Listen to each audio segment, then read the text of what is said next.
let's talk to people who are starting vegetable gardens, which a lot of people are.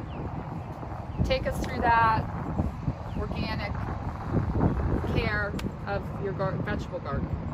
That's great. So yeah, I mean, we think about our organic garden, vegetable garden, kind of similarly the way we do about our planting beds. Is, you know, obviously a lot of our fruits and vegetables that we grow are not native, and it doesn't mean that you shouldn't grow them or you can't grow them. In fact, you know, some of the ones that I grow at my house are not native, and we enjoy those.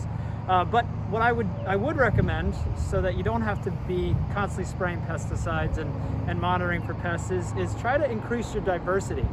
Even if it's a small area, having a lot of different types of plants in that small area. And one thing that you definitely can do is, you know, grow herbs in your vegetable garden, and rather than cutting them back once they start going to flower, which is called bolting, you let them bolt, you let them go to flower.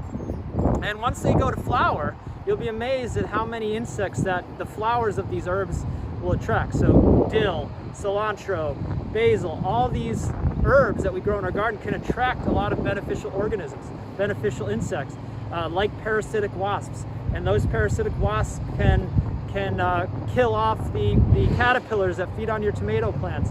And it's amazing that once you start seeing the diversity in all these beneficial organisms, they start keeping the pest populations in check. And you can only do that by having that diversity. There's some good research out there, having some type of insectary strip in your vegetable garden, so that having plants that attract beneficial insects. Sunflowers are one of the best. Not only are they beautiful to look at in the summertime, but they can attract all these beneficial insects. So you can include those in your garden as well. So increasing diversity is really important. Letting the herbs go to flower.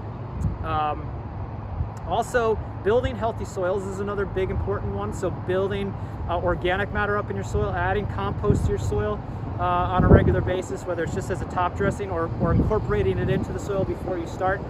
That can help with the soil microbiology and the diversity in your soil. So it's not just above ground, it's also below ground that can make a big difference.